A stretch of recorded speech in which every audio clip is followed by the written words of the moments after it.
Did they come out? Yes, thank you. Did you say my drinking? Yeah. January's almost over.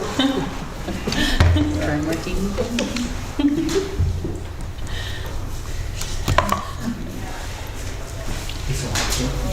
Oh, I'm interested in that. It's not almost over, but today's the Today's the 18th. 18 and 18 is 36. That's so true, it's halfway. Yeah, it's more than half over. I'm still not drinking. I had a glass of wine last night with my pea soup. Yeah. It didn't taste good at all. Pea soup is good. Help them share from their laptop. Yes.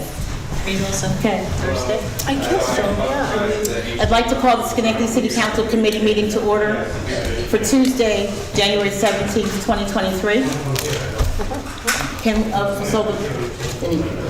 The first item on the agenda is the New York State, Public Safety. Please call to order. So I'd like to call to order to the Public Safety Committee. We have 2 items on the agenda tonight. First of which will be New York State DCJS Delinquency Prevention Grant, and that will be discussed by Chief Eric Clifford.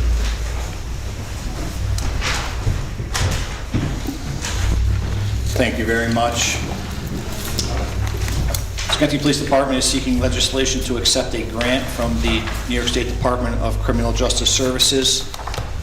The grant is for a pilot program that will support programming for runaway and homeless youth and youth of color, develop a framework on alternative to arrest policies and practices, and build trust among communities. The grant is in the amount of $514,064. And although I did put in the legislative request that did not include a timeline, I realized that I made the mistake that the period of performance is listed as January 1st, 2023 through September 30th of 2026, which is roughly 4 full years. And we have partnered with Schenectady Connects for a proposal that includes a budget of roughly $122,000 per year.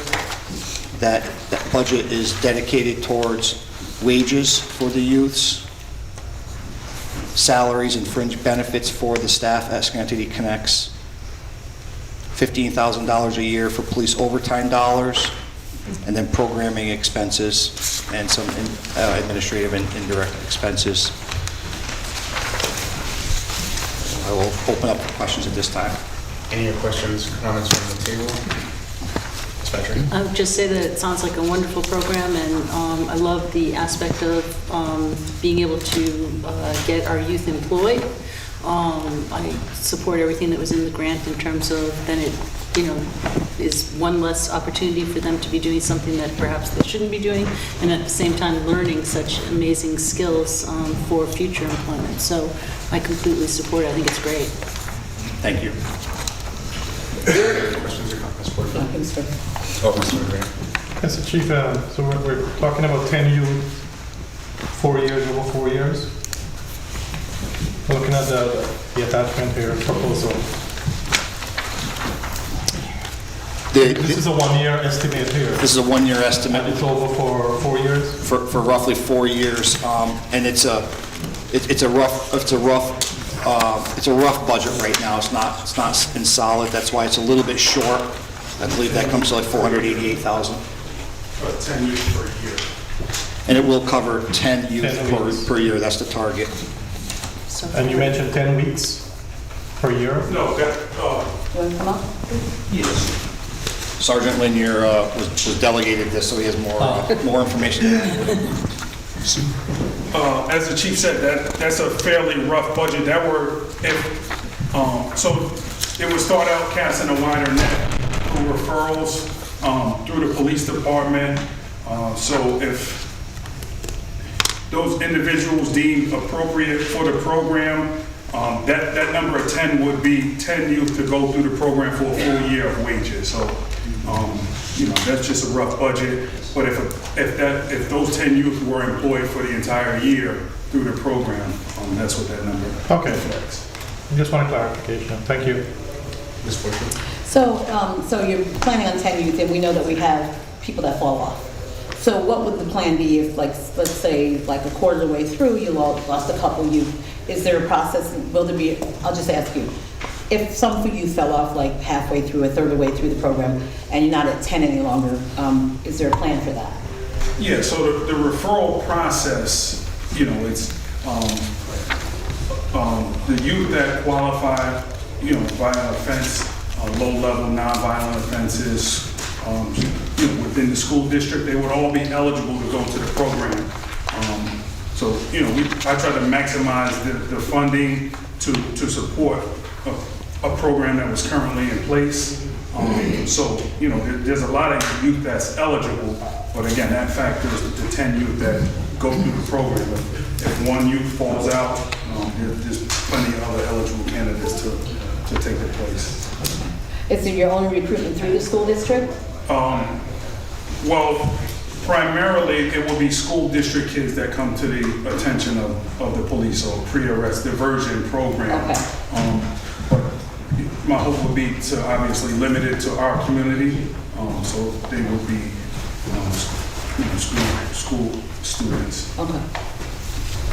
Any other questions or comments? Mr. Colvin? Just a clarifying point here. I know it was to accept the grant agreement. That's a legislative request. Obviously, part of this is going to be contracting apparently with the county on this. So I'd request that it just, the committee look at it from not just accepting the grant agreement, but also authorizing the mayor or his designee to execute all necessary contracts to carry out this program.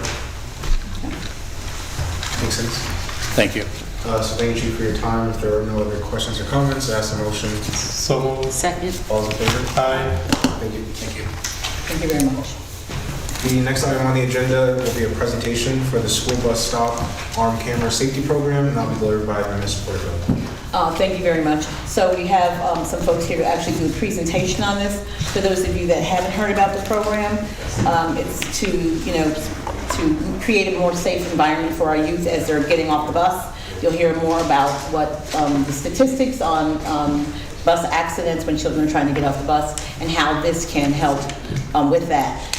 Part of what has to happen is, first of all, is that the school district would be the one to implement this. As we know, the school districts are the ones that actually do the buses. Okay, and so what our role in this is that we have to pass the local law in order to do that. And I'm sorry, we have to what? pass a local law. Okay, I'm sorry. That's okay. I'll speak up. And at this point in time, there's already been a presentation done at the school district level. So during the presentation, they'll tell you how that went and what our role is for at this point in time. So I'll turn it over to I'm Steve Randazzo. Steve Randazzo. Okay? Nice to meet everyone. I'm going to hang out over here because I'm I gonna- have to move the presentation. Can you move the presentation for him? I'm sorry. Can you move the presentation slides for him? Or Luan, could you do that? I don't know. Okay. Sorry. So we'll ask, the head of our IT department, you're getting the top guy. Okay. So I guess whenever I say next slide, you can move on. You can do that. Thanks, guys. Where do you Sorry. need me to stand? Oh. Yes, if you would, please.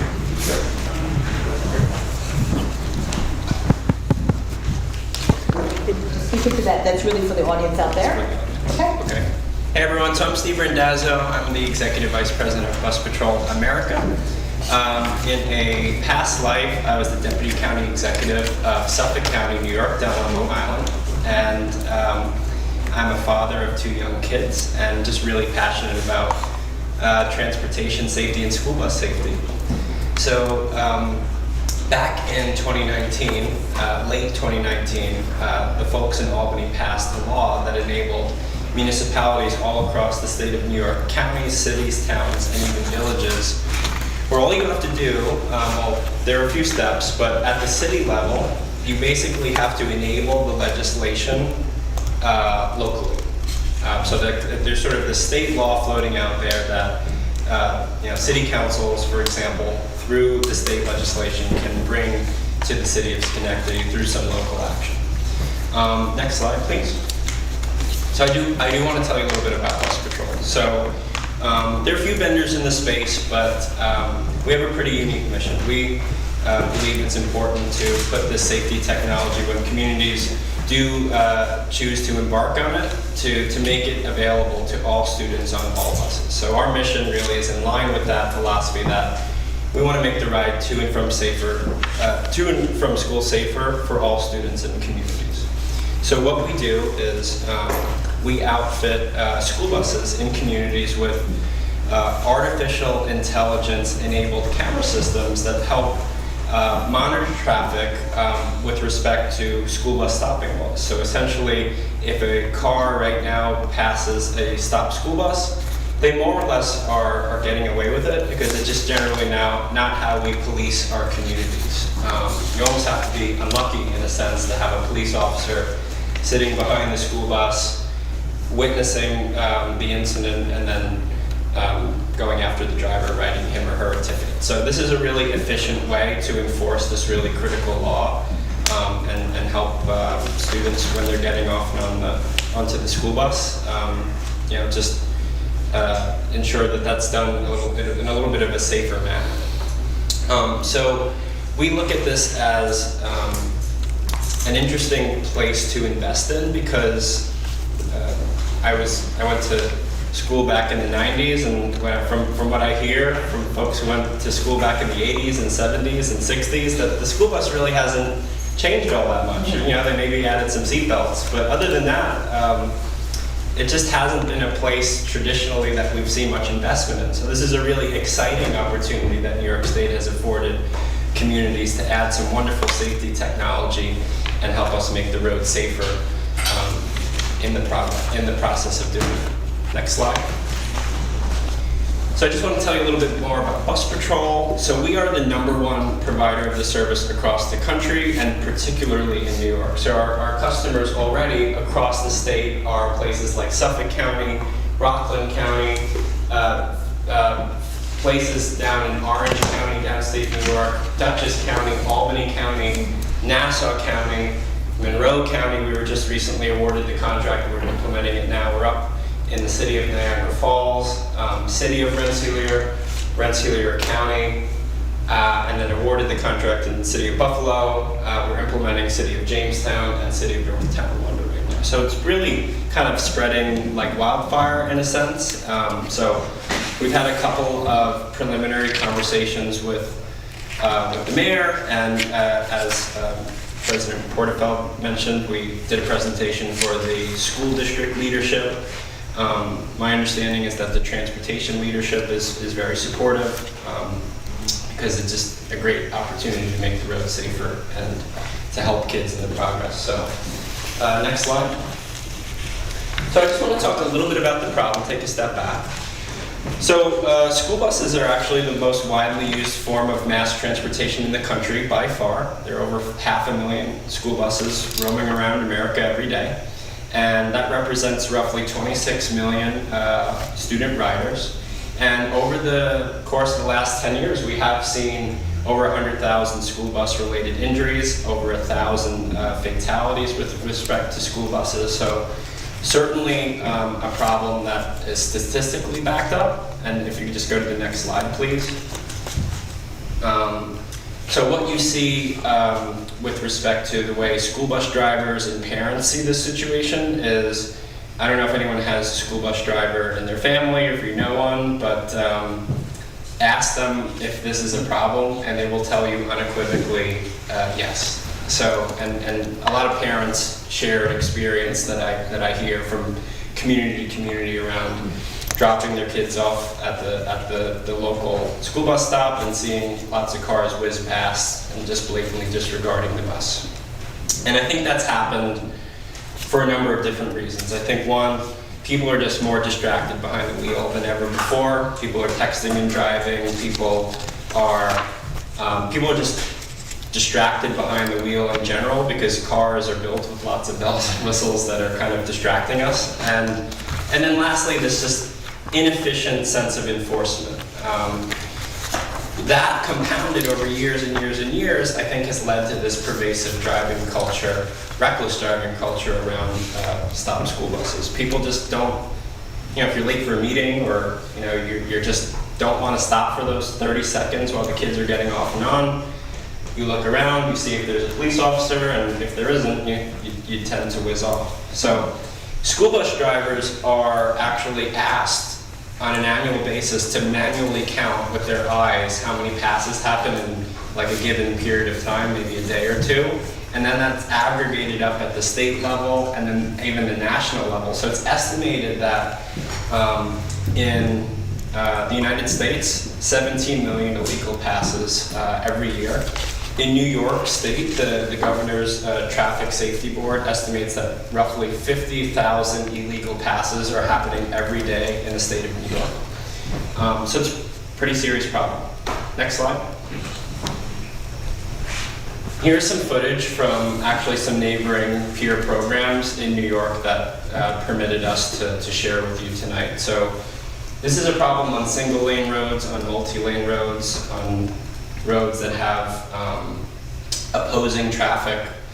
And what we like to show or draw attention to folks when they're watching these videos is just sort of the lack of brake lights. Like, to me, when someone brakes, it's almost like a symbol of maybe someone contemplating whether they're doing something right or wrong, but what we very often see is just an utter blatant disregard of the bus. And that's really what's troubling, and what I think a program like this is really meant to address. Is what we really want to see is, and it's hard, but a change in driving culture. There is, I mean, I can tell you just from personal experience, if I see a state trooper, a couple hundred feet away from me, I tend to be on my best behavior. I slow down. I make sure that I'm making sure I'm doing all the right things. We want to create why not create that same instinct in drivers around stop school buses. School buses are actually designed to be seen. They're very large, they're yellow, they have huge red flashing lights, they have a stop arm that comes out when kids are getting off and on. It is arguably the most visible thing on the road when it's on the road, and yet people are just blowing right past it every day. And Schenectady, I can tell you, just in talking to folks in law enforcement, parents, folks in government, that it seems to be an issue here as well. Next slide. I just want to kind of crystallize this sense of traditional enforcement versus this photo enforcement world with respect to this one issue, and that's in the state of Pennsylvania. So Pennsylvania passed this law a few years ago. We just went live across the state of Pennsylvania in numerous communities from the Philadelphia area all the way out to Pittsburgh. Pittsburgh is one of our customers. And back in 2018, when this was not yet a law in Pennsylvania, police officers across the entire state issued 667 violations for illegally passing a stop school bus. We did a pilot program in Allentown, Pennsylvania. I don't know if everyone's ever been to Allentown, but we did it on just 2 school buses across just 47 school days, and those 2 school buses captured 205 violations. 2 school buses on a shorter period of time than a full year in one community. So it's absolutely dramatic what the cameras are capturing versus what police officers, again, they're no fault of their own, but just are capturing on the roads. It's not the way we traditionally police our communities. Next slide.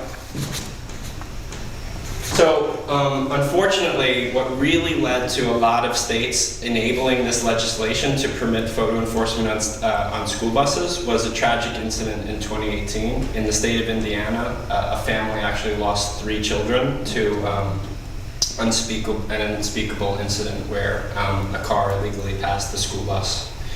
Absolutely devastating. It's hard to talk about, but it did lead to action. So you now have dozens of states that, because the U.S. National Transportation Safety Board recommended to states to do something about this and to think about photo enforcement as a solution, you now have dozens of states that do it. So we are actually in New York, Pennsylvania, Connecticut, Maryland, Virginia, Georgia, North Carolina, Illinois, Washington State. So it's really kind of, like I said, even in New York, I said it was spreading, but it's also spreading around the country as well. Next slide. So I want to tell you a little bit about the state law. It's called 1174A, and it was always illegal to pass a stop school bus if it's letting kids on and off. But the A in the law allows for this photo enforcement mechanism to take place. And essentially, like I said, it's those 4 levels of government. So in your case, it would be the city of Schenectady. And the first step is to pass this local law enabling the state legislation. If you could just hit next. And it's actually, so if you pass the local law, generally speaking, there's already conversations with the school district, but that's then the step where the school district has the ability to decide whether it wants to participate or not. So, like I said, conversations always generally happen beforehand, but the steps are local law, then you usually select a vendor, and then the school district will ultimately agree to participate, and they have to pass a board resolution at an upcoming school board meeting. The interesting thing about our business model and way of doing this is that we will pay for all obligations. So this is actually zero cost to taxpayers, this is zero cost to the city, this is zero cost to the school district. The school district never has to budget for this. We will outfit every single school bus in the community at no cost. We will install on buses that are either district-owned or owned by a private operator. I believe that the Schenectady City Public School District has, I think, 4 private operators, so they're already in talks with those operators because they really want to do this at the transportation level. And the way we are able to recoup our costs over time is that we negotiate a split of the revenue that comes in from the collected revenues from the tickets, and that enables us to service the program in perpetuity as well, because sometimes school buses or school bus companies will decommission a bus and they'll have to buy new buses. So we provide the service in perpetuity on an ongoing basis, and there is literally no cost, no labor on behalf of all of the entities involved. Other than at the city level, we would need someone to agree to review the violation. So we really ultimately are, we create these evidence packages, the videos coming from the cameras that are artificial intelligence enabled.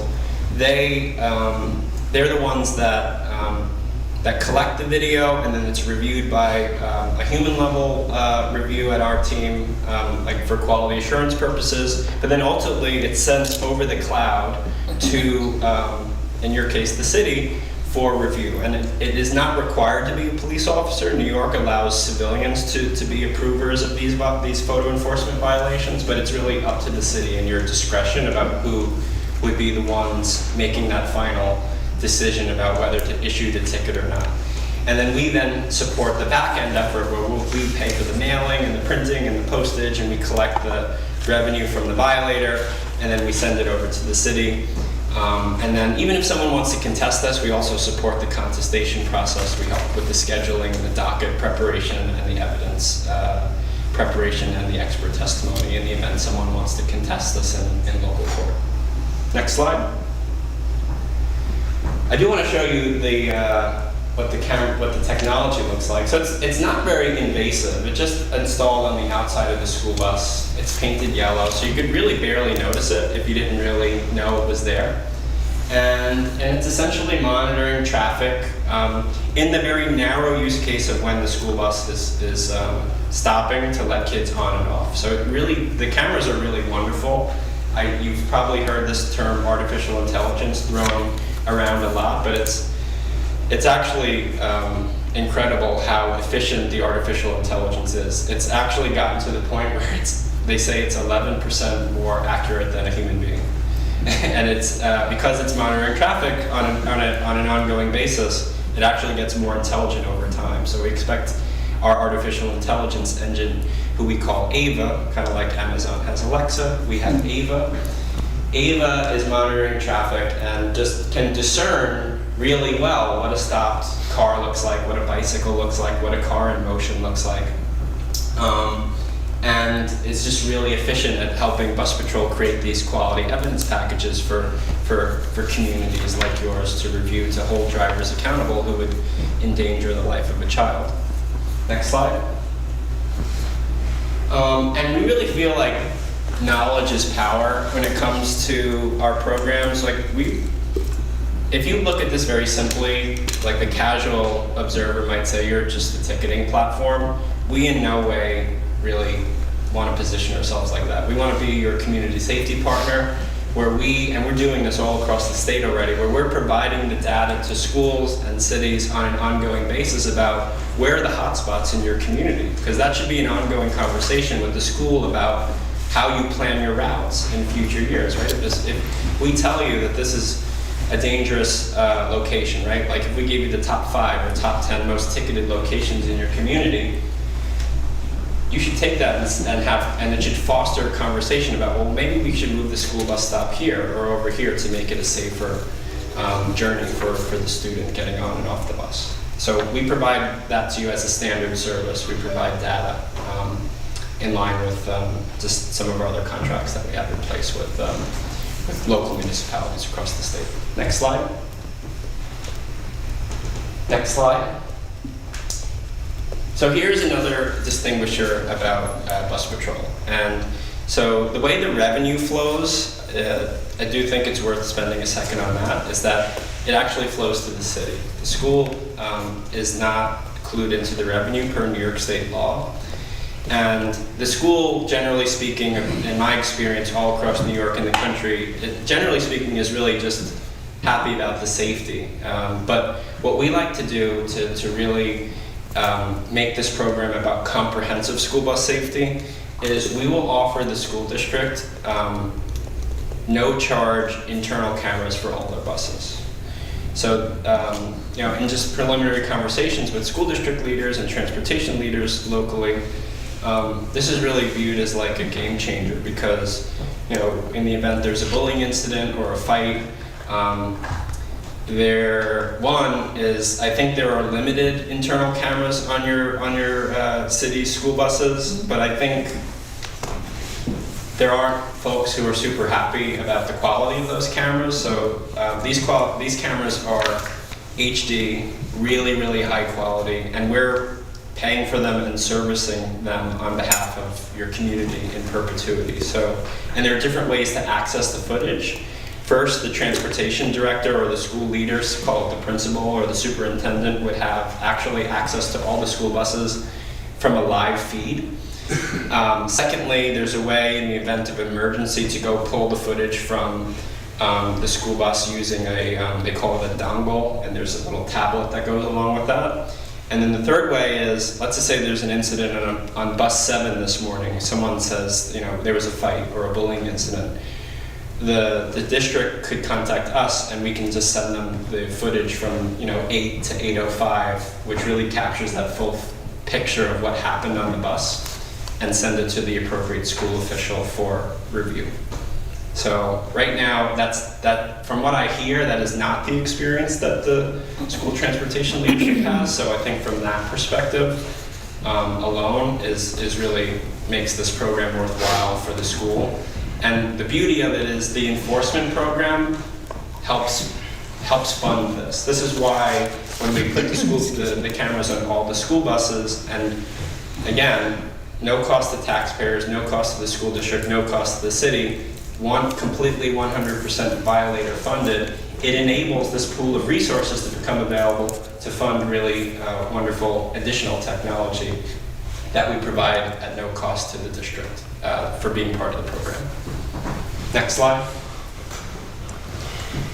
And that's just really our mantra. I just want to restate it because it's so important to us. So we do have some competitors in the space, but I will tell you, they haven't really taken off in New York because their model is really one-dimensional. It's more about becoming this recurring ticketing platform, and they'll do that by doing traffic analyses of your routes, and they'll just put cameras on like the 4 or 5 buses that they view are going to just ticket the most.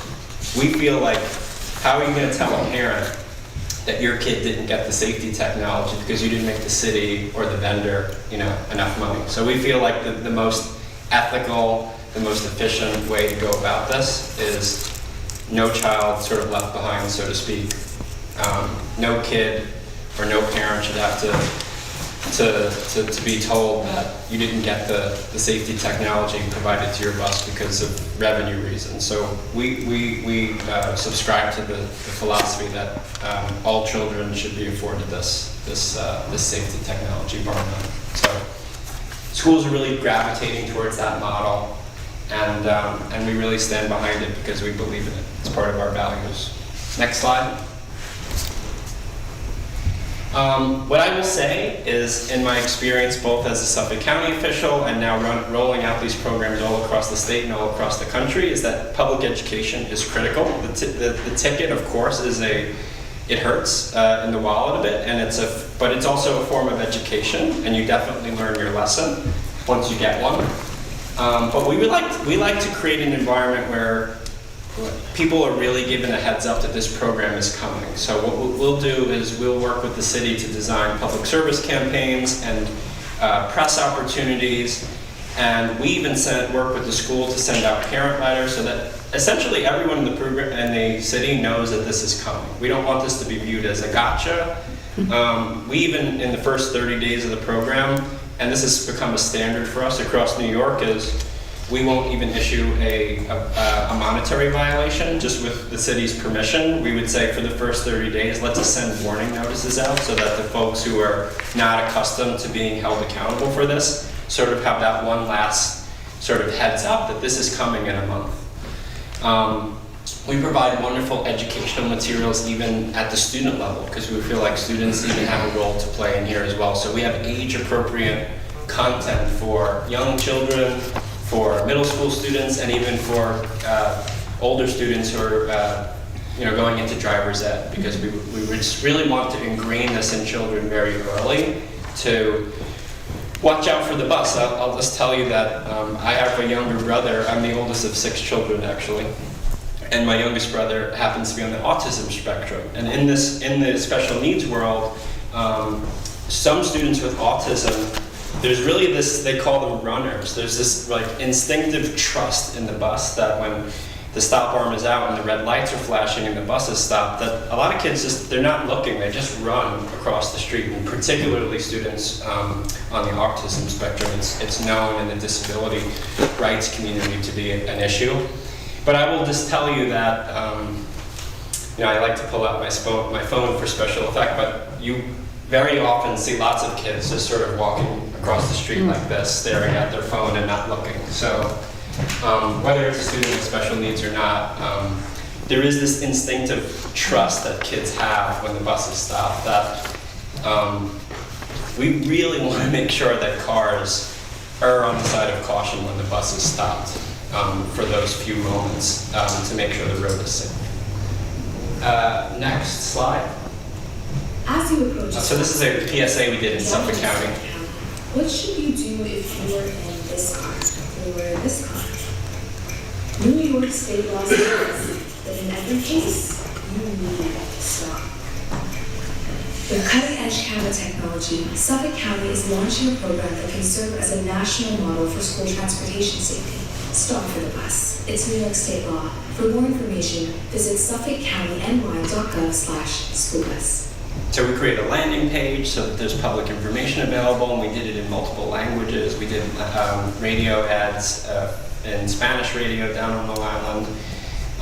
We really want to make sure that folks, again, before we ever issue a ticket, that the community has this sense that they're bought in, their voices are heard, and that they're ultimately given a heads up so that they know that this is coming and that they're bought into the concept of doing this. Next slide. So I guess what I would like to just close by saying, and I'm sure there might be a few questions, but we really fashion ourselves as a safety service. We really kind of support the program on the city level, on the school district level, from soup to nuts. We have a whole field service technology team that comes in and installs the cameras on the buses throughout the community, and we work with your school district and your local operators on scheduling so that School district transportation operations are never impacted. We work nights and weekends and holidays and over the summer. And we service the cameras in perpetuity. So like I said, things happen. Like sometimes the bus kind of brushes up against a tree, or just things happen where we're always on the scene servicing the cameras. That's our obligation as being the city's vendor. We issue the citations. We don't approve the citations. The city does that, but we issue them in terms of mail and postage and printing. We also collect the payment on behalf of the city. We usually work with, if you have like a city controller or a CFO, something to that effect, to make sure the flow of funds are smooth. If people want to contest it, there's like a little coupon that people will kind of rip off and mail back to us, and then we're helping to schedule the court contestation. So it's really trying to be almost no burden on the city. We really take the labor part out of it on behalf of the school district and the city. We also have a call center that's open every day, so that when violators have questions about the program or just have certain issues about payment, we also offer payment plans so that folks who have some financial hardship can pay over time, and we coordinate that through our call center. We provide training to law enforcement or folks who are approving the violation so that they can get accustomed to the technology, which is super easy to use to begin with. We provide, like I said, media campaigns and reporting. So really we really fashion ourselves as your community safety partner again. Next slide. So I'll save the best for last. Really cool data. We're on, I think, over 15,000 school buses across the country at this point. I think we'll be around near 20,000 by the end of the summer.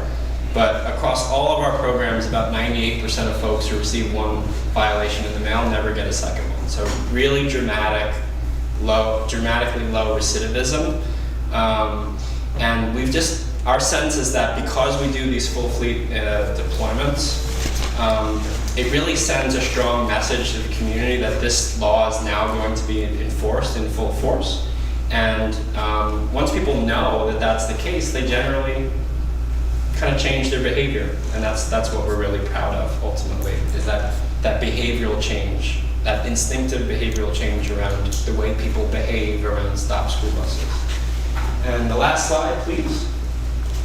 Again, to reiterate, completely 100% violator funded. So there's never a point where, even if the program let's just say it didn't realize certain revenue in line with our costs to support the program, the city, it never owes the vendor, Bus Patrol in this case, the delta between that. So it's completely, from a financial perspective, risk-free to the city and the school district in perpetuity. Thank you. Happy to answer any questions if you have. Any questions or comments, Patrick?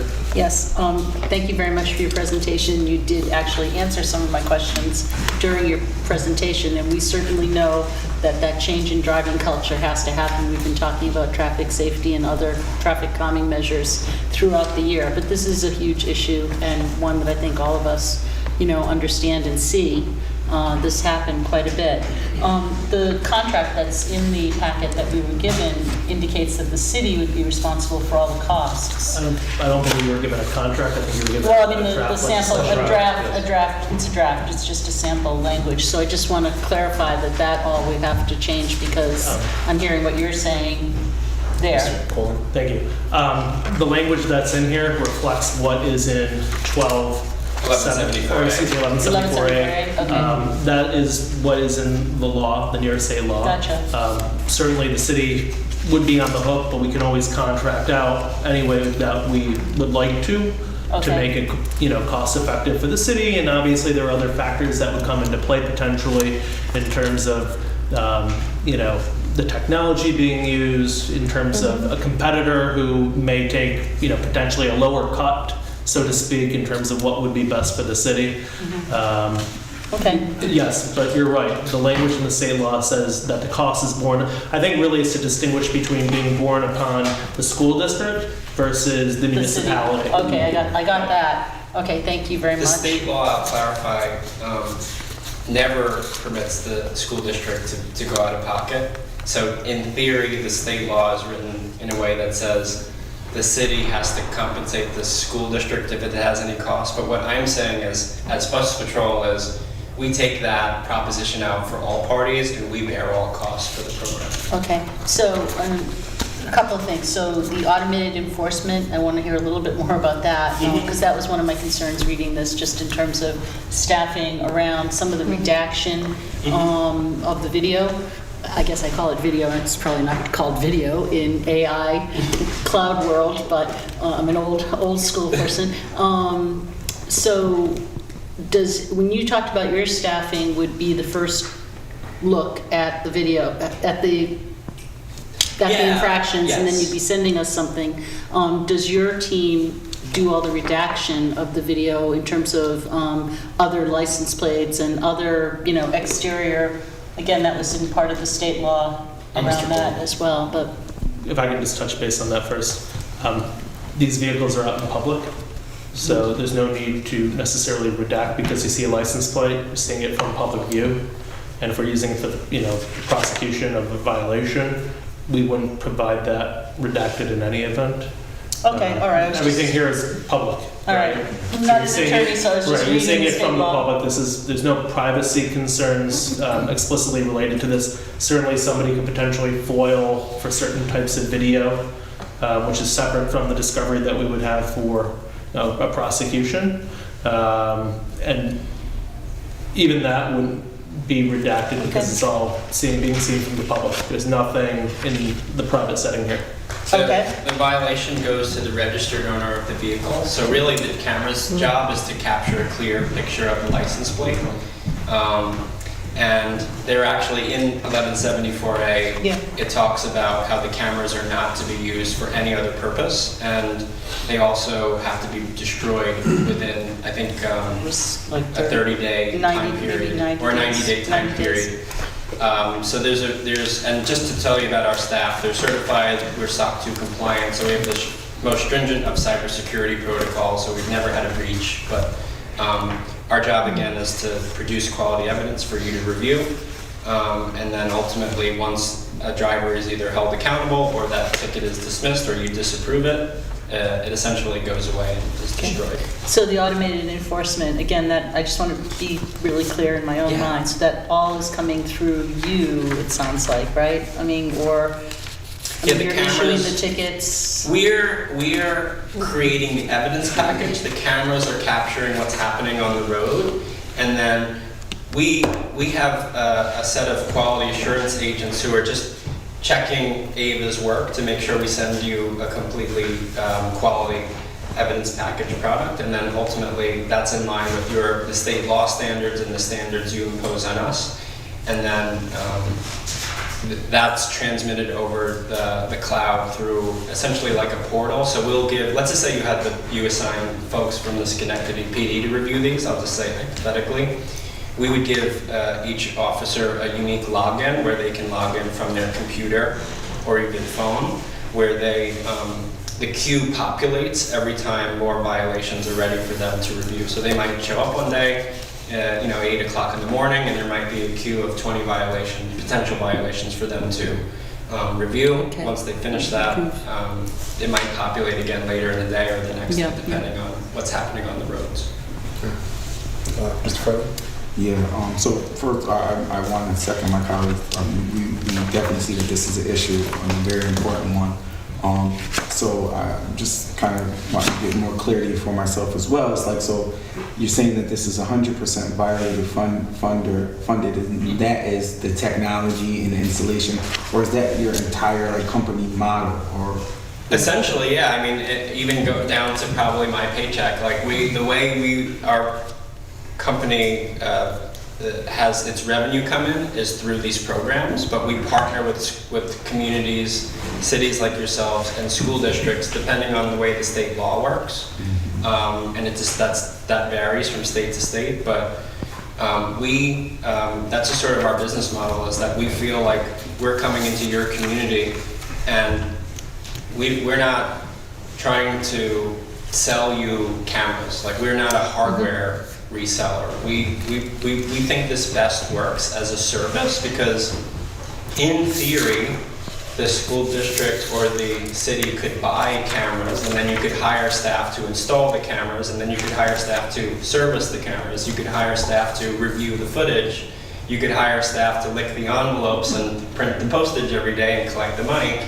It just doesn't really work all that well that way. So we really have positioned ourselves as this one-stop shop service so that it doesn't require you to hire 20 people to perform the service on behalf of the city. We'll do it for you. Okay, so the idea, the goal is prevention, right? Yes. Ultimately preventing. So, and with this model, like I guess all good nonprofits, I guess I would say, we're working to kind of work ourselves out of business here, right? Yes. And if you had like that really high percentage of, or low percentage, say, or recidivism, then that would essentially, that's what would happen, hopefully. Yes. Right? In Schenectady, I know that there's an agreement with transportation where we work with our with the CDTA buses, or city buses, who do transportation for kids to school. How would this be applicable to that type of agreement? Because we're not talking about yellow buses here. So unfortunately, as of now, the state law only permits this to go on a yellow school bus that has a stop arm, although certainly makes sense, and certain cities have lots of students that are taking alternative forms of public transportation. So, happy to engage in that conversation, but for the time being, that's what the state law permits, is the yellow bus. And then I get this question a lot about the, working yourselves out of business, so to speak. What I will say is I'm not really promising that the violations will ever get to zero. I don't know if that's realistic, because you have folks who come from out of town, you have folks who are new drivers, you have folks who are distracted even though they know this program exists. So, but what you do see is initially pretty higher level of violations, and you usually see a plateauing effect where they're a lot more manageable, and there's awareness around the entire community that the program exists. So school bus drivers and school transportation leaders and parents will say, oh my God, this used to be a bus stop where people flew by all day, and now I'm actually seeing people stop. So that's sort of what we see across the programs that we serve. Well, to your point, I was definitely having the same thoughts of being a self-defeating business model. So, based on your previous comment, though, is there a healthy amount of violations to expect, taking into consideration new drivers and visitors, where you can identify where your city is comparative to like best case scenarios, if that makes sense? And I understand, I want to say this, even one violation is an issue, but once you identify a statistic, you're then responsible for like lowering it. So I want to make sure we're having. Yeah, no, it's a great question. I would say, roughly speaking, we might see you're a pretty dense. You're a small city, but you're pretty dense. So you might see somewhere in the vicinity of, I'm just doing like back of the napkin math here, but like 0.2 or 0.3 violations per bus per day. So let's just call it let's just say roughly speaking, one violation per bus every 5 days. You have about 38 school buses in Schenectady across all your vendors. So, let's just say it's 40 times 0.2. So you're looking at maybe a couple of violations per day, is what I would say is happening on average across your city. And if we want to still offer options, Sure. So I just want to be clear. So the bus patrol collects the revenue. We collected because just to make it easier for the city, we have a payment portal where people can pay, put their credit card information or mail us a check. And then it really we work with your controller to make sure that's then securely transmitted to the city. Okay. Well, I think that's actually a good thing. It's just one less thing we would have to do. So you would collect the money. And so you said there's this 50-50 split? It's roughly 50-50. I'd have to check and this to the point about procurement is, so we do very oftentimes win competitive RFPs, and I'm very familiar with procurement just in my former gig at the county down in Long Island, but we've been awarded so many competitively procured solicitations or procurements that we now have a bunch of contracts that exist all across New York that have cooperative language. So like a community, a county, or city could say, because it was competitively procured, they can put in the contract, we permit other municipalities in New York and beyond they call it piggybacking. So that's totally at the city's discretion, but there are ways to utilize our services without having to do an RFP at this point, because like Dutchess County, Monroe County, and Rockland County all have this cooperative piggybacking language in their contracts that we'd be happy to share with you. Any other questions or comments? Mr. Farrell? So, outside of like the violation data, I could see like where you're saying that we that might peak and then kind of start to dwindle off as awareness, which is good. Is there any other data around like actual like maybe like a reduction in accidents or students being like hit by drivers or something like that, and any of the that you could share with us? Yeah, that's a good question.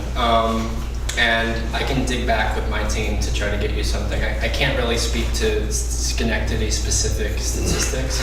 I would imagine your PD might have some of that housed within their department. But what I will say is this is why we believe so strongly in the full fleet model, as opposed to like if I just said, let me do it on like 3 or 4 of your buses. Like I'll just put it on the ones that like we know people are going to pass a lot because it goes in a really dense part of town where there's lots of intersections and things like that. And then people start to think like, oh, well, now I memorize where the buses that have the cameras and I know the ones that don't. We really want to avoid that. So we do this full fleet approach where we say, let's put it on every bus so that everyone knows that any school bus in the city of Schenectady, if you pass the school bus, you're going to get a ticket. And what we found is in cities that do this, we feel like it's especially in higher traffic parts of the day, like your rush hours, like when the school buses are on the road, that we see a comprehensive traffic calming effect, right? Because when 40 school buses are roaming the city at the same time, there's a good chance that like if you're driving around rush hour, you're going to see one, and it creates this calming effect, I think, comprehensively. To your point. Just one more question. Yeah, and I'm here really as long as you need me. Yeah. Well, I'll try to make it a double question here. So, have you has any of the municipalities that you work with, have they like increased the ticketing fee in order to kind of support the program? Has that happened? In New York, it cannot be the case because New York state law sets the fine at $250. So it's $250 for illegally passing a stop school bus. So you would need state legislation in Albany to raise the fine or lower the fine, and that's generally the case in other states too. The fine is set by the state. Does a violator have an option to say, I don't know, I'm not using the right terminology here, but to say like, okay, if they pay within the first 10 days that this ticket is issued, is there like graduated intervention models within your company model right now? Yeah, so the state doesn't require this, but I will tell you that we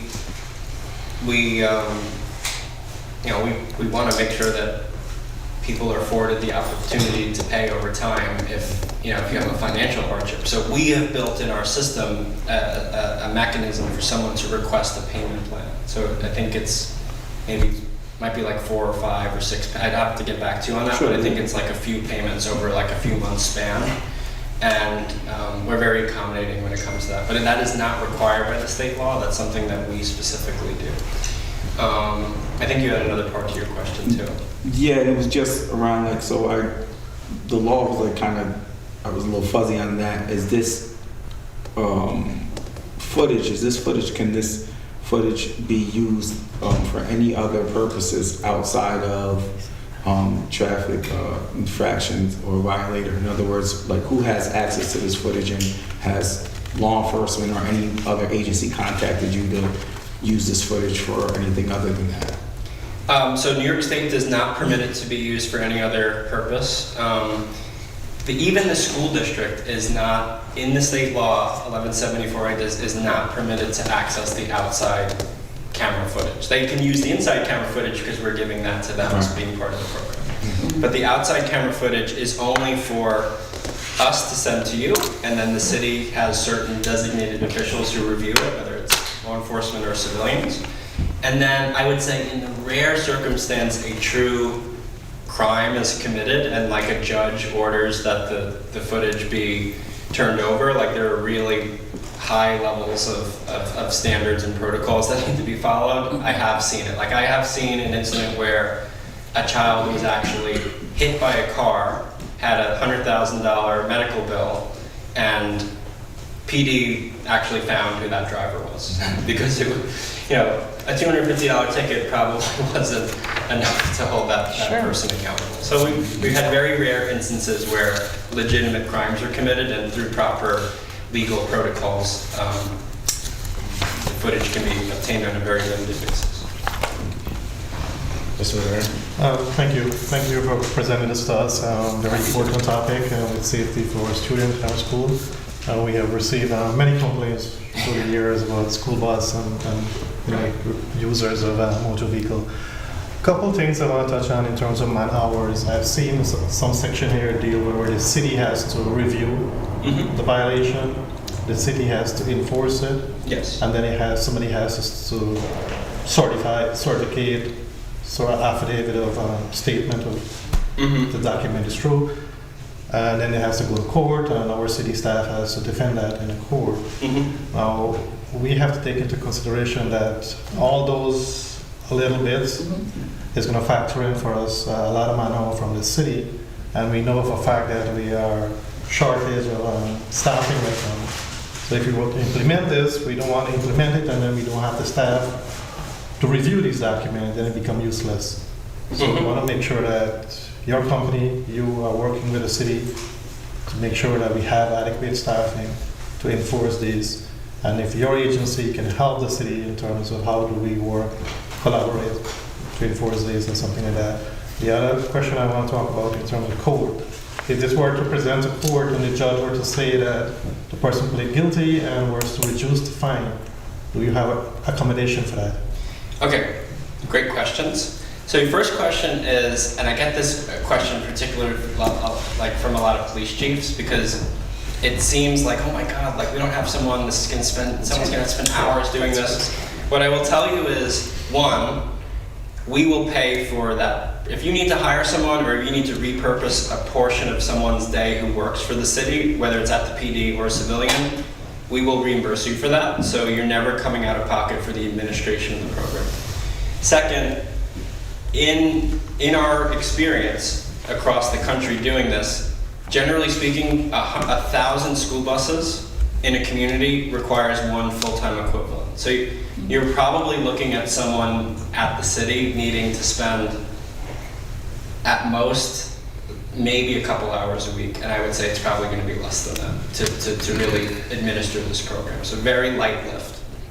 And thirdly, again, we ask you within reason to, not create a, $500,000 job for someone who's doing this. So someone with a reasonable salary, and we would reimburse that person for the time spent on the program. So like, let's just say you have someone who works 40 hours a week, but they spend 5 hours a week on the program.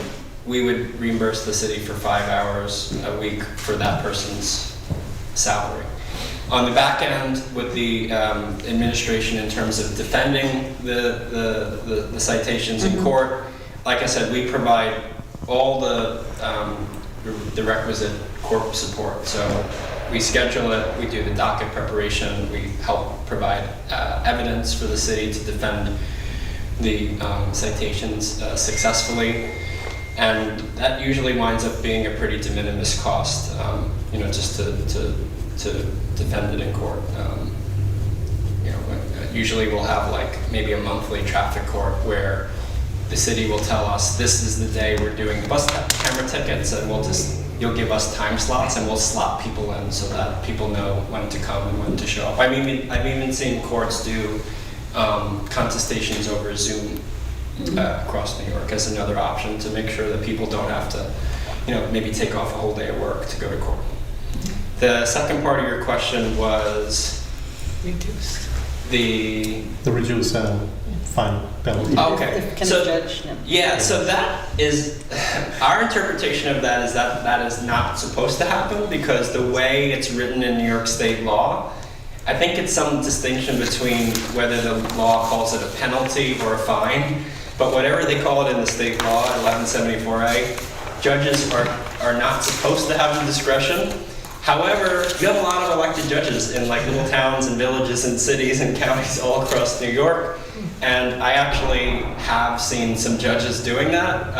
And you know, at this point, we just abide by it. So. Speeding tickets. Just a follow-up. So whatever the judge decided in terms of the penalty, you will take that as the entire violation, the fee for the violation, close that violation. Yes, we're going to abide by what the judge says. I do think it's worth having conversations with judges about what's right and wrong, and sometimes there are supervising judges in counties that have those kinds of conversations. But I want to make sure that you're not going to take that, whatever was decided in court, and then rely on the city for the additional. oh no, if that's what where you're going with that, the answer to that, right? If the judge says $100, we don't bill the city the other $150. Yeah. That's not what we do. I just have one more question, and I was just wondering, I saw that the data, on one of the slides with the data, it did talk about the National Pupil Transportation Association. Yeah. I was just wondering if the New York State Pupil Transportation Association has expressed Oh, they support love us. for, okay. We are like family.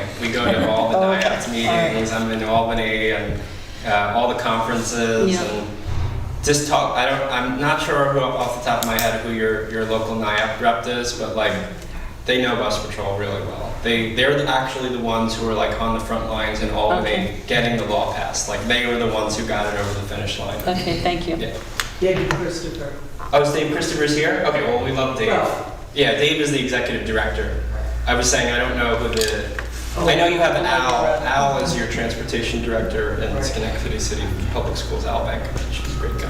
Mr. And McCarthy. just a statement, it's not a really question for you, is if and when we implement this, I'm more thinking or leaning towards that we're going to need support staffing from the police department and the law department, because this primarily is driven with the police reviewing the violation, the law department ready to take the case in case somebody plead not guilty. Right. And so we want to distinguish between the two agencies that primarily going to be involved in this implementation. Right. Mr. Golden? I just have a quick question, if I may. Just obviously, I'd be prosecuting these cases. I don't want to say it's defending it; it's prosecuting. Right? The burden is on the city to should the violation happen. All right. Right. In terms of your support for the city in terms of prosecuting this, obviously the cloud material is just that. It's in the cloud. The city gets that information. I assume there's a date and time associated with the violation. Yes. And we would receive an affidavit from somebody at Bus Patrol stating that Yes. and indicating that there was no deficiency in the video. It was what it purports to be. Now, if somebody wanted to, I can tell you right now, we don't do a bureau for to adjudicate these. It actually goes to court. We have to call our witnesses, like we would, for a parking ticket trial. We're calling, the parking attendant to come in and testify. Do you, if it was required, if it was necessary for the court, do you provide somebody to come in? We will come in if someone wants to challenge the technology. In our experience, that sometimes happens, and then usually it creates precedent where the judge will just refer back to those early, objections to the technology. The New York State law says the video is prima facie evidence of a violation occurring, so you actually don't need to call in like the police officer who reviewed the violation. That has not been my experience across the state of New York to this point. So it would surprise me if the judge required it here. And generally speaking, people show up to court and then the judge looks at their video, and sometimes the judge has the video screen up like in a room like this. And it comes up and people generally walk out of the court and they're ready to kind of, end their fight because the evidence, the video is pretty black and white around what happened. One more related question. In the event somebody doesn't pay, pleads not guilty, so they're not doing a payment plan with Bus Patrol, the courts, finds that they're guilty. Let's say they issue a $250 fine. We'll call it fine, call it penalty, call it whatever you want. City gets a civil judgment order, which we file with the county clerk's office. We're now in the collections phase. we're probably not getting paid. You know, we're chasing after people, but we're not really, I mean, for $250, are you looking for the city to pay you half of that if we have not collected on the $250? No, it's all, we only get paid out of collected violation revenue. So that's, I want to make sure that folks appreciate that. So that's one. Two is, I will say that depending on the state, there are mechanisms to incentivize people to pay their unpaid tickets. In New York, so they don't have registration tagging in New York. I know like in Maryland, for example, you need to renew your driver's registration every 2 years, and that's usually, they don't let you renew until you pay your parking tickets and things like that. New York has I think it's like if you have 2 or more, the cities or communities can have certain mechanisms at their disposal. Like you could use a collections agency, some will boot your car. Right. I'm not saying I'm advocating for any of that. It's really a public policy decision for the city about what you want to do to incentivize people to pay who have been found liable.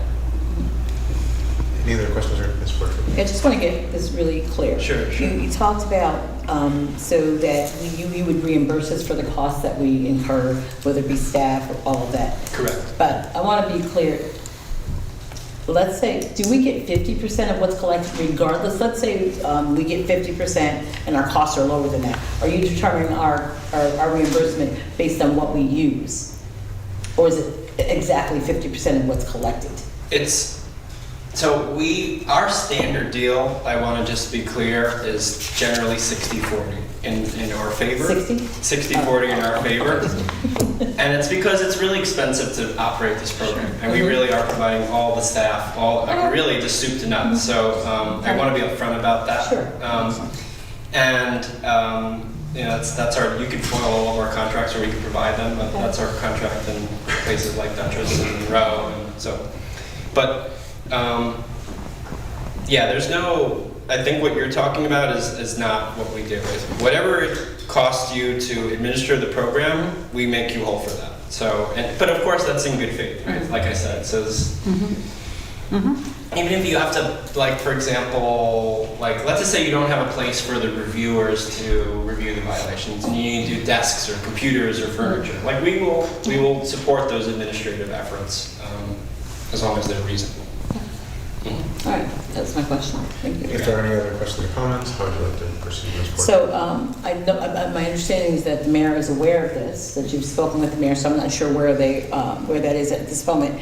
And if we're going to need staff, that's certainly something that needs to be discussed with the mayor's office. Yeah. And in addition to that, the police department as well, because they're going to be involved in this on some level. So at this point in time, I would say that we really can't move forward until we have those further discussions. But I do appreciate you coming in. As I said at the beginning, I asked that they speak to the school district first, just to see where they were with this before we spent this level of time discussing it, make sure the school district had buy-in. And is my understanding correct that the school district, there was buy-in at the school district level? I've seen buy-in for sure. I think at the transportation level, and I addressed the school board. They had wonderful questions, just like just all of yours were. So I'm sensing that they would do it so long as there was a local law in place, and that's sort of the ball's in the city's court. So at this point in time, I think we should have those discussions with the mayor, the police chief, and then we could talk about passing a local law. Good, so having it back on the agenda at a later date. Any other questions or? I'll leave some business cards. My cell is on it and my email. I know lots and lots of questions come up afterwards. So I'm always here. Call me, text me, email me, and happy to answer more questions as they come up. All right, thank you very much for coming. Were there any other items to before the Public Safety Committee? If none, can I get a motion to adjourn? So moved. Second. All in favor? Aye. Thank you. Call to order Finance Committee, and we have one item, and it's the Homes ARP allocation plan for Home Consortium. We had a public hearing that was held on January the 9th, and I will ask Mr. Gray for any update that you may have from the Department of Development that you can share with us. At this point in time, we haven't received. Please.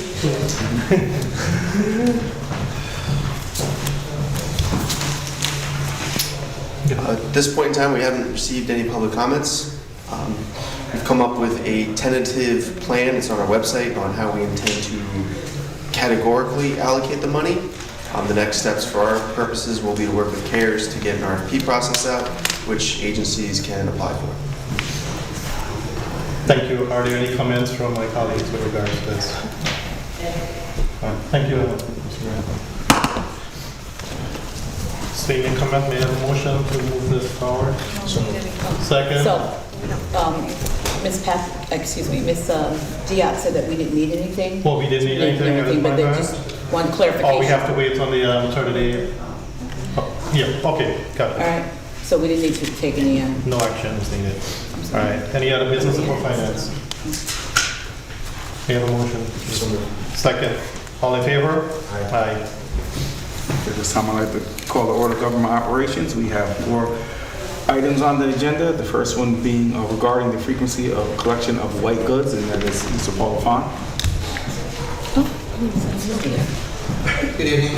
Hello, good evening. Excuse me. A legislative request form you have in front of you tonight is just a call for public hearing regarding the frequency of the collection of white goods. White goods are defined in the city code as refrigerators, washer dryers, dishwashers. Current frequency is weekly, and we'd like to see if we get that changed to monthly, just because of we really don't have a lot of white goods being collected at this time, have a truck out there riding around, so we'd like to have that put on the frequency schedule for the trash collection as a monthly event for the collection of those goods. Any questions or comments on that? I know we're just calling for a public hearing, so Yes. how often, how many trucks do we have to do this with? We have one rack truck that goes out. Just one? Mhm. Okay. For the entire city? Well, for the route, for that day's route. Okay. So, yeah. But we have one truck, period. So on this day, this route, the one truck. Okay. And right now it's weekly. Correct. In the city code, it's weekly. Okay. When you say we don't have that many white goods, could you give us? We're not getting, the scrappers are taking the white goods right now. Okay. So we don't, by the time we get there, our normal route, most of the time they're gone. The scrap prices are very low right now. They're out there. We just like to do this on a monthly event. Put it out on the 3rd collection week, and we'll get them picked up. And if we do get a call, we may have enough to make it worth our while to go to the scrap yard and get some type of scrap value for them. But going out every week and picking up a single unit, if we do get that call, it's there's not a value in it. It's really a cost to the city. So we're looking at rescheduling it for monthly if it's appropriate. Mr. Lafon, you're constantly looking to operate our systems more efficient and effectively. I appreciate that. And it seems like this is just based on, you have the truck out there, that's labor and, funds and things that could be kind of directed a bit more We'll have effectively. that truck out there. That person's pretty much on standby. If he gets a call from the packers that are out, the waste collection guys are out there to go to a certain address, then they'll go up and pick up that, and they go back. It's not efficient.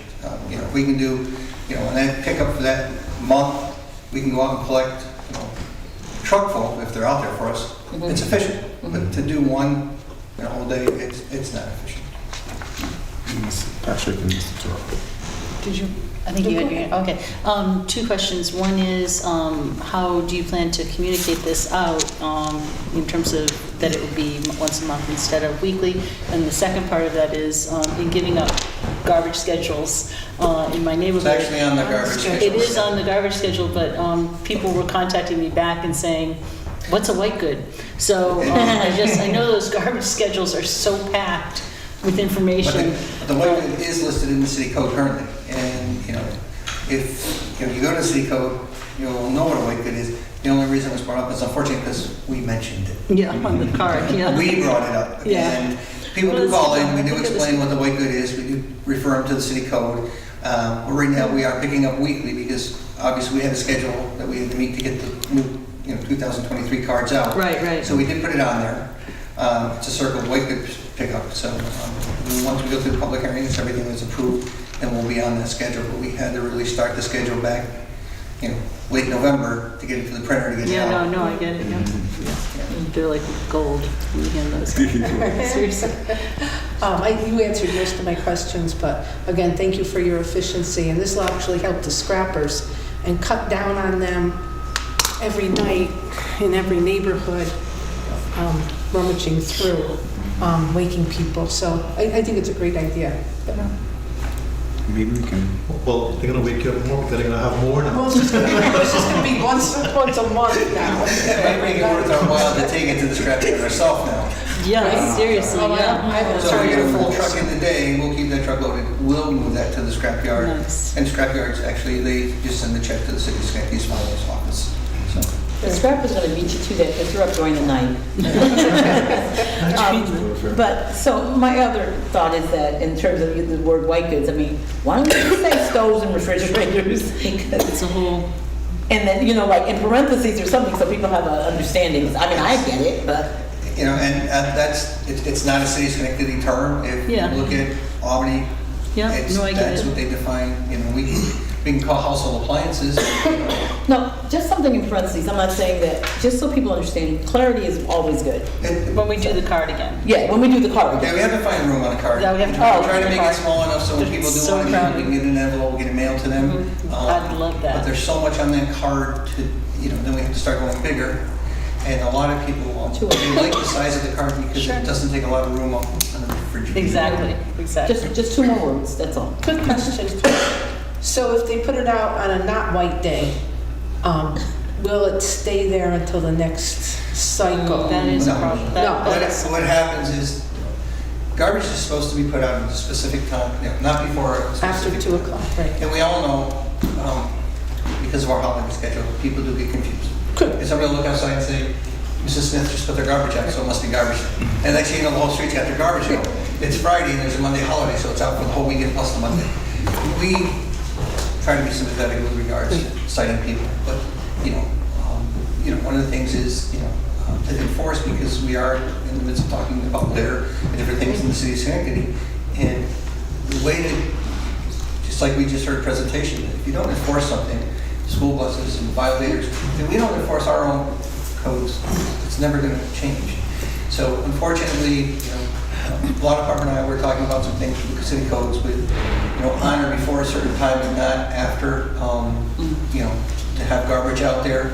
It's picked up, it's not out there on a Friday and we're not coming to Monday. And, there's some things we'd like to talk about, further with regards to waste collections. But right now we're starting with just to schedule all the white goods. Thank you. Just a follow-up question.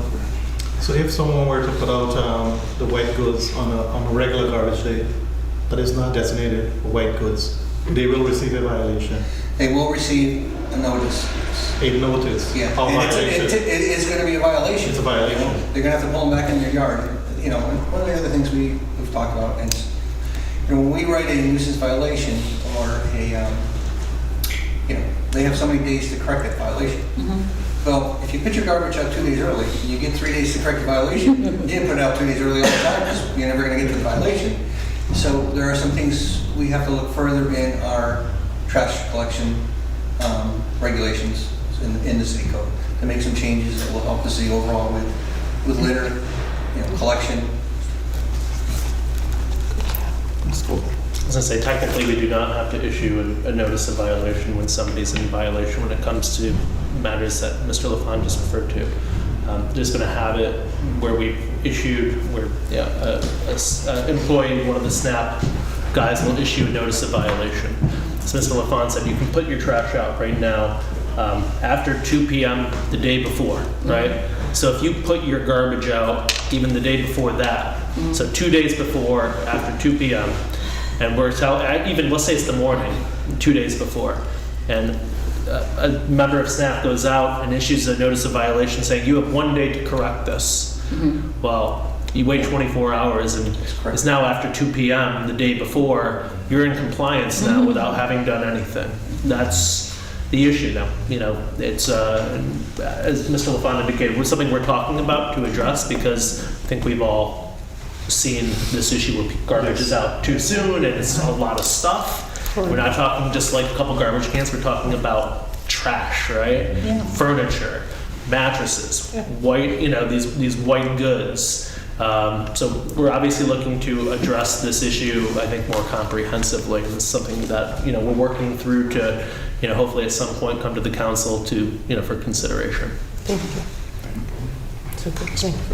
So is there a grace period, whenever we change the way we do it, is there a grace period for people not getting this violation immediately? And is there a cost connected to the violation? So you give them a violation, and like with code enforcement, I know people come out for certain things, you get a $50 fine. Is this attached, a fine attached? Well, there to this will as well? be, there will be, what we'll say, grace period, but there's going to be a period of transition. Okay. Like right now, the schedule says it's scheduled and people call. Right now, it's not been approved, but we had to prepare the schedules in advance. And, if there's any confusion and it doesn't get changed, we're going to collect on a weekly basis because the code right now says, city code. And there's also, and you should know that, if there's something on there, if you look at the city code, it's defined in the city code. And we can't define everything on that card. We just have to do a quick jump start on the card to get it in there for the 23 season. And we are not out there to just start to penalize everybody. But after a couple of months, there should be no they got to be picked up. Yeah. And we don't get a lot. And this is one reason why. It's not like we're out there every day picking up a truckload of appliances. Mm-hmm. And we don't get a truckload in a month. I mean, they're just not out there. And appliances last, people buy a new appliance, typically the appliance guy, they'll take them all away, the old ones for you, so they're moving them. It's usually the homeowner who goes and buys them themselves and they'll put their old unit outside. And it's not too frequent, most of the time, people who buy your appliance, they'll take the old one away. So I don't see a big impact or a lot of confusion on it, and because it is a change, we're going to work with everybody. Okay. Thank you. Seems like being responsive to the community. So do I need to, Yeah, so I'll accept the motion? I'll move it. Second. All those in favor? Aye. Thank you. Thank you. Thank you. So just this is calling for public hearing. Yeah. Date. So I just want to clarify. It's going to be, so the council will pass the resolution next week, and then it will be the next council meeting after that, which I believe is in February now. It says February 13th on the thing, Yep, on the February legislative 13th. request. Okay. I just want to clarify. Yep. Thank you. Okay, our next item on the agenda is to authorize the mayor as designee to enter into an agreement with New York State Division of Homeland Security and Emergency Services to accept $50,000 in federal funding under the FY 2020 Cybersecurity Grant Program. Mayor McCarthy, you're going to talk about that?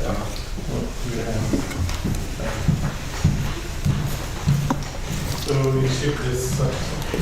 Thank you. We received this cybersecurity grant from Homeland Security and Emergency Services, and this 50,000 we can use it to strengthen our cybersecurity. So we can get some, like software for the incident management and training the staff and different things what can we work on that cybersecurity. And there's no matching funds required. No matching fund required. Thank you. Any other questions, comments on that? I'll move it. I'll second. All those in favor? Aye. Thank you. Thank you. And we waited all that time. I know. Okay, just a reminder that the public hearing was held on the 9th around Article 2 of the City Code regarding business certificate of use. And are any questions or comments around that from any of my colleagues? I'll just move it that we move it to the agenda. Okay. Second. No, I was going to ask Mr. Colvin if you want to just... Oh, I'm sorry. Okay. I have nothing to add. I was going to say, I don't have any comments. Okay. No. All those in favor? Aye. Thank you. Okay, and last but not least is a discussion of the Clean State Act follow-up. Mr. Williams? Thank you. So, last meeting, we discussed having the initial conversations, and then we told council that if there were any questions or follow-up, we'd absolutely address those and to see if there were any such comments or feedback.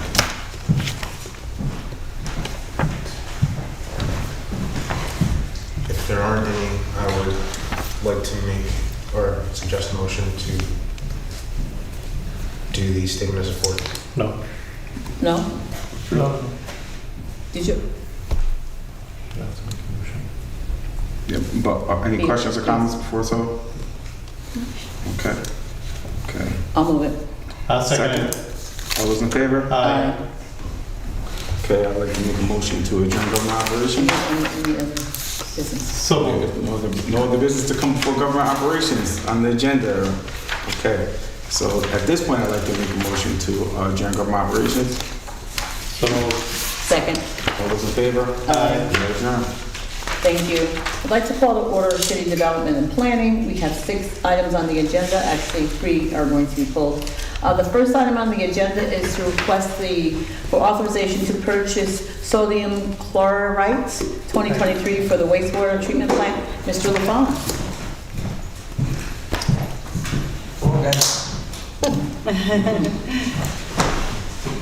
The legislative request you have in front of you is to purchase sodium hypochlorite, which is used for disinfection of the wastewater treatment plant. It was up to bid, competitively bid. We had 1 no bid, 2 bidders responded. A low bid was Surpass Chemicals. They were also the supplier last year. The unfortunate thing with the economy, what's going on, is a roughly 91% increase in the cost of sodium hypochlorite across the board. Last year we were paying 1.027 per gallon. The new bid is 1.966 with another 13% increase in after the first quarter. So it's unfortunate where things are going with regards to cost, but it is needed to disinfect the wastewater treatment plant prior to being discharged into the river. So that was the low bid. Any questions? I'll entertain a motion. I'll move it. Second. All those in favor? Aye. Thank you very much. Okay, item number 2, thank you. Mr. Wallen asked that we pull that item from the agenda for tonight. And items number 3 and 4, the department head, Ms. Fiat, has also asked that we pull those items from the agenda. We've not gone through all the public comment period. At this point, we want to make sure that we're through that before the council takes any action on it. Good night, everybody. Good night. The other 2 sell property sales. Dan said that because it's a public entity, it doesn't executive session. Okay, just want to be clear that my understanding of items number 5 and 6, because these are public entities, do not need to be in executive session. That's correct, Mr. Walker? Well, the one is a private resident, the other is the Habitat for Humanity. Oh, okay. It's probably at your discretion, but the Habitat for Humanity, you wanted to do it in public session, good. I just wanted to ask Mr. Polden. Oh, I'm sorry. It looks, I'm sorry. It's okay. it does appear that one sale, 1025 Congress Street, is a private sale. The other sale is, the offeror here is Habitat for Humanity. Obviously, there is a purchase offer, certainly within the council's discretion to do both in public. There's no requirement that you do both in executive session. It's certainly possible that you can do, particularly 1025 Congress in executive session. You can do the other one, the vacant lot on Avenue A, in public if you'd like. Because it still does involve an offer price and potential negotiating a sale price for a property. Okay, so I'd like to err on the side of caution and do both of those in executive session. So I'll second that. All right, so at this point, I'll make a motion to go into executive session. So moved. Second. All those in favor? Aye.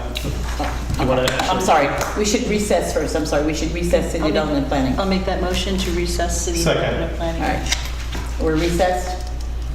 Ms. Patrick? Now I'll make a motion to go into executive session. No, we're in Open claims to, call claims to order. Oh, I'm sorry, I was just knowing that we probably were going to go into, I would now like to open claims. We have 3 items on the agenda, and we need to discuss those in executive session, so I'll entertain a motion to go into executive session. Second? Second? Second? It's Damani and Carl. Damani. Okay. Second. All in favor? All right. Okay, so we're going to executive session.